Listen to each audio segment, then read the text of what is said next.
अस्सलाम वालेकुम, Jawad Hafeez, stock market expert, life and business coach, आपके साथ एक नई वीडियो में। सर, आज हम फिर इकोनॉमी में बात करेंगे। और इकोनॉमी पे हम ये बात करेंगे कि पाकिस्तान की इकोनॉमी के मसाइल जो है, मैंने डिटेल में भी वीडियोस पर दिया है, अपडेट मैं देता रहूंगा इकोनॉमी में। अब ये एक खबर है कि जो बेसिकली 20 बिलियन का ये imported fuel food item drill 20 billion hole in the state kitty, यानी कि गवर्नमेंट जो है उसको 20 अरब डॉलर इन मुश्किल हालात में भी इन चीजों के लिए देना पड़ा। तो ये भी न्यूज की खबर है और ये बेसिकली 25 जनवरी की खबर है। बेसिकली बात यह है कि आप जब नॉन बड़ा अजीब सा पाकिस्तान का माहौल बन गया हुआ है, इंटरनेशनली मजाक उठ रहा है कि जब आपके पास डॉलर्स नहीं है, आपके पास डॉलर्स का इनफ्लो नहीं है, तो उस वक्त आपको अपनी इंपोर्ट्स को प्रायोरिटाइज करना चाहिए। यानी जिस तरह इंपोर्ट की प्रायोरिटी आपको लगानी चाहिए कि मेडिसिन के लिए या फ्यूल के लिए या ऑयल के लिए या बहुत ही नेसेसरी जो चीजें हैं उनके लिए प्रायोरिटाइज करके आप इंपोर्ट करें, क्योंकि इंपोर्ट रिस्ट्रिक्टेड होनी चाहिए, क्योंकि आपके पास डॉलर का इन्फ्लो नहीं है। अदरवाइज आप जो जरूरी चीजें हैं उनसे भी महरूम हो जाएंगे। तो ट्रेड डेफिसिट को कंट्रोल करने के लिए मैं ये समझता हूँ कि इंपोर्ट को रिस्ट्रिक्ट करना चाहिए। अब अगर आप डॉग फूड मंगवाएंगे, अगर आप लग्जरी गाड़ियां मंगवाएंगे, अगर आप लग्जरी आइटम्स मंगवाएंगे, अगर आप इन चीजों की तरफ तवज्जो देंगे, तो फिर आपका मुल्क जो है वो डिफॉल्ट की तरफ चला जाएगा।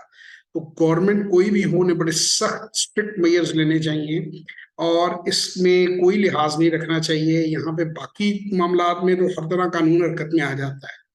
मसलन बिजली जो है, जो वो भी इंपोर्टेड इनडायरेक्टली बन जाती है, क्योंकि फ्यूल इंपोर्टेड है। तो 5 बजे के बाद तमाम तर दुकानें और बाजार बंद हो जाने चाहिए, क्योंकि यूरोप अमेरिका में, यूरोप में खास तौर पे ये चीज होती रही जब उनको एनर्जी क्राइसिस फेस करना हो। आप जरा सी भी कुर्बानी देने को तैयार नहीं है ऐसा कौन। अब शादी हॉल आप कहते हैं कि जी हमने रात 12-12 बजे तक शादियां करनी है।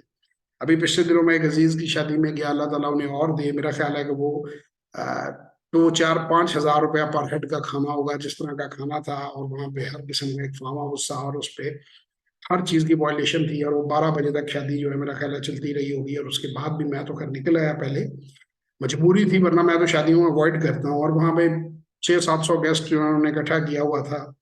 तो देखिए, आप यहाँ तो इस मुल्क में आप डिसाइड कर लें, वरना हम बिजली गैस पानी से भी जाएंगे। अगर यही शादियां आप शाम के टाइम में या दिन के टाइम में, दोपहर के टाइम में कर लें, तो बिजली की कितनी बचत हो। अब आपके जो वसाइल होते हैं उनके मुताबिक लोग जिंदगी गुजारते हैं। पाकिस्तान एक वाहिद मुल्क है जिसमें लोग अय्याशी करना चाहते हैं, लोग हर किस्म की लग्जरी लेना चाहते हैं और किसी किस्म की बचत नहीं करना चाहते। और फिर जब प्रॉब्लम आती है तो फिर शोर मचाते हैं। अब देखें ना, अगर आप इतने डॉलर्स नहीं बना रहे, आप आर्टिफिशियल वे ऑफ इनकम ले रहे हैं, फिर उसमें मसाइल ही आएंगे। ये मैं बात कर रहा हूँ जो आपके डॉलर बेस्ड है। अगली वीडियो में मैं आपसे रुपी बेस्ड बात भी करूंगा कि जो हमारी गवर्नमेंट है उसको रुपी बेस्ड क्या करना चाहिए। तो इकोनॉमी में मैं अपनी अपडेट देता रहूंगा। आप लोग फाइनेंस, इकोनॉमी, स्टॉक मार्केट और इन चीज़ों के बारे में जानना चाहते हैं तो हमारे किसी प्रोग्राम को अटेंड करें, हमारी वर्कशॉप्स को अटेंड करें। इंशाल्लाह ताला आप लोगों से उसमें मुलाकात होगी। तो मेरा मैसेज यही है गवर्नमेंट को कि स्ट्रांगली 5 बजे के बाद बाजार और दुकानें बंद होनी चाहिए।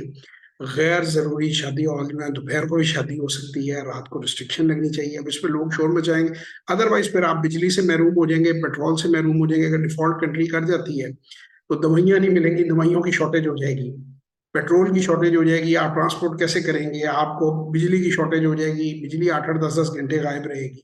तो अब मजबूरी है, मजबूर हालात में खुदा ना खास्ता किसी के घर में कोई बंदा बीमार होता है तो वो कहेगा जी हमने हलवा पूरी खानी है नाश्ते में, तो ये तो नहीं मुमकिन है ना। थोड़ा सा कॉम्प्रोमाइज करना पड़ता है। अब आपकी मईशत बीमार है, जैसे आप लोगों ने बीमार बड़ी मेहनत से किया, प्लॉट प्लॉट गेमें खेल कर किया, इंडस्ट्री नहीं लगाई, आपने अंडर इनवॉइस करके इंपोर्ट किया, ये पिछले 30-40 साल में बहुत से लोग इसके जिम्मेदार हैं।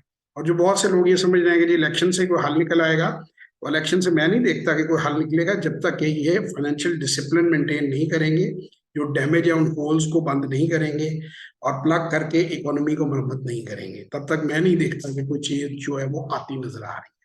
बहरहाल आपसे इंशाल्लाह फिर किसी और वीडियो में मुलाकात होगी, तब तक के लिए खुदा हाफिज।